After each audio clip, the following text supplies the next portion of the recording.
परीक्षित जी अपनी पत्नी इरावती से 4 बेटा पैदा किए। सबसे बड़े पुत्र का नाम हुआ जनमेजय, सबसे बड़े बेटे का नाम हुआ जनमेजय। और महाराज परीक्षित 3 अश्वमेध यज्ञ किए। और परीक्षित जी का ऐसा यज्ञ हुआ, ओहो, इतना विलक्षण यज्ञ हुआ कि परीक्षित जी के यज्ञ में देवता लोग प्रत्यक्ष होकर के भाग लेते थे, एकदम सामने। जैसे ब्राह्मण ने मंत्र पढ़ा, गणाधिपतये नमः, आवाहयामि, स्थापयामि, पूजयामि, ओम गणाधिपतये नमः, तो गणेश जी लंबी लंबी सूढ़ हिलाते आ जाते, लाइए हमारा भाई। तो युधिष्ठिर के राज्य में युधिष्ठिर श्री परीक्षित जी महाराज के यज्ञ में, ध्यान दीजिए संभालना, परीक्षित जी महाराज के यज्ञ में देवता प्रत्यक्ष होकर के भाग को स्वीकार करते।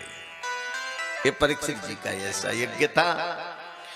और परीक्षित जी महाराज को जब पता चला कि मेरे राज्य में तो कलयुग आ गया है, एक कलयुग अधर्म का मित्र है, तो मैं कलयुग को रहने नहीं दूंगा। तो महाराज परीक्षित दिग्विजय की यात्रा में निकले। और दिग्विजय की यात्रा करते करते परीक्षित जी को सभी लोगों ने इनके वर्चस्व को स्वीकार किया। कभी कभी ब्राह्मण लोग इनके पूर्वजों की भक्ति की चर्चा करते। परीक्षित जी महाराज परम प्रसन्न होकर के लोगों को वस्त्र देते, आभूषण देते, धन देते। इस प्रकार चलते चलते महाराज परीक्षित ने देखा कौशिकी नदी के किनारे एक गाय और बैल 2 खड़े। बैल के 3 पैर टूट गए। अब वह बैल एक पैर पर खड़ा है और गाय की आंखों से झरझर झरझर झरझर अश्रु झर रहा है। गाय की आंखों से अश्रु निकल रहा है, अश्रु झर रहा है। और गाय रो रही है। गौ माता को रोते हुए देख करके, अरे इधर बैठ जाओ, गौ माता को रोते हुए देख करके बैल पूछते हैं कि मां आप क्यों रो रही हैं? क्या मेरे 3 पैर टूट गए इसलिए रो रही हैं? क्योंकि ब्रह्म विद्या ऐसे ब्राह्मण के चंगुल में फंस गई जिस ब्राह्मण का ब्राह्मणत्व तो नहीं है, क्यों रो रही? क्या बात है? गौ माता ने कहा कि क्या आपको मालूम नहीं कि ब्रह्मादयो बहुतिथम। ए भाई एकदम शांत होकर के बच्चे बात न करें। ब्रह्मादयो बहुतिथम यद पांग मोक्षम कामास्तपः समचरन् भगवत प्रपन्ना सा श्री स्ववासमरविंदवनम विहाय यत पाद सौभगमलम भजते नुरक्ता। जिन परमात्मा की एक कृपा दृष्टि को पाने के लिए ब्रह्मादिक देवता बहुत दिनों तक तरसते हैं कि परमात्मा की एक कृपा दृष्टि हमको मिल जाए।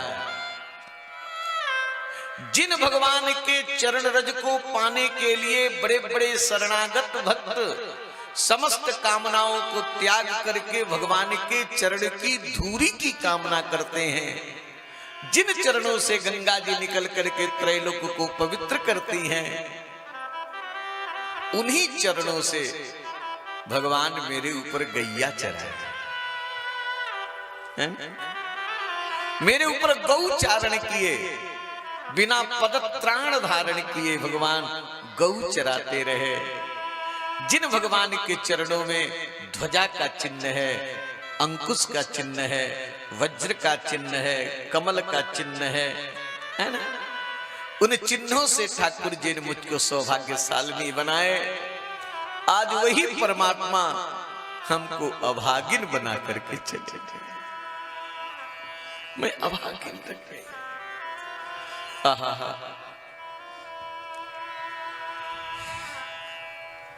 गाय और बैल परस्पर में इस प्रकार की चर्चा कर रहे थे, बात कर रहे थे। तब तक राजा के वेश में मुकुट धारण किए हुए एक अभागा आया और गाय बैल को डंडा से मारने लगा। गाय बैल को पैर से ठोकर मारने लगा। गाय बैल बार बार गोबर कर रहे, मूत्र कर रहे, पीट रहा है निर्दयता पूर्वक। परीक्षित जी महाराज देखे, परीक्षित ने कहा कि कस्तम, कौन हो अभागे तुम? मत्सरणे लोके बलान हंस अबलान बली। निर्बलियों को सताने वाला अभागा तुम राजा नहीं, तुम तो कोई पाखंडी हो। राजा का वेश तुम बनाए हो, क्योंकि ब्राह्मण कभी गाय बैल को पैर से ठोकर नहीं मार सकता। क्षत्रिय नहीं मारेगा, वैश्य नहीं मारेगा। तुम तो कोई म्लेच्छ हो जो गाय बैल को पैर से ठोकर मार रहे हो। ध्यान देना, एक बात मैं आप लोग से निवेदन करूं, कभी भी गौ माता रास्ते में बैठी हो, चाहे बैल बैठे हो, उनको आराम से हटा दो। उनको पैर से, कई अभागे जो होते हैं ना, झुकना नहीं जानते हैं ना, पैर से ठोकर मार के हटाते हैं। ब्राह्मण को, गाय को कभी चरण का स्पर्श नहीं कराना चाहिए, दोष होता है।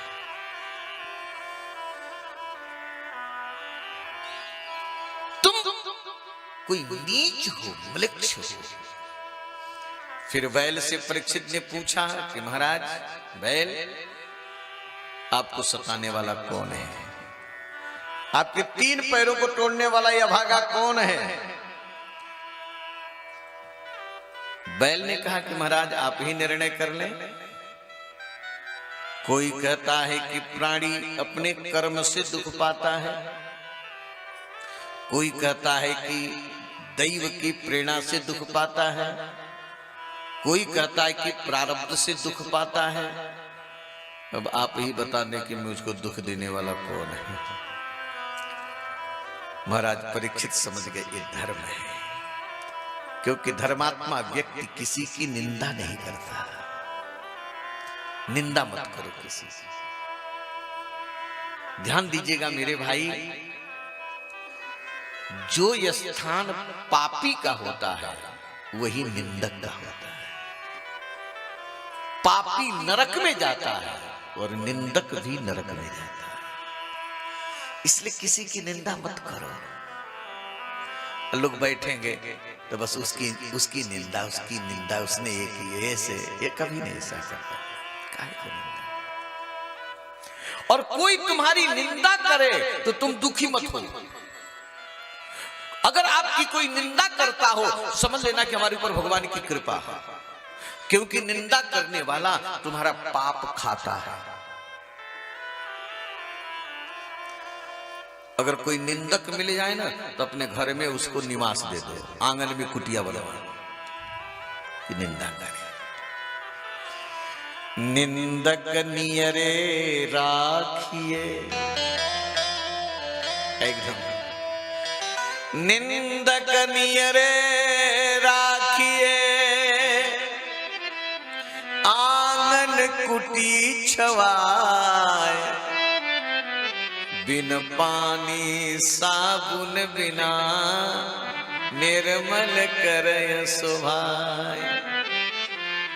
एक महात्मा तो बहुत सुंदर लिखते हैं, जग में हितुआ तीन है, निंदक माई बाप, मामल धोए हाथ से, खल जीवन से पाप।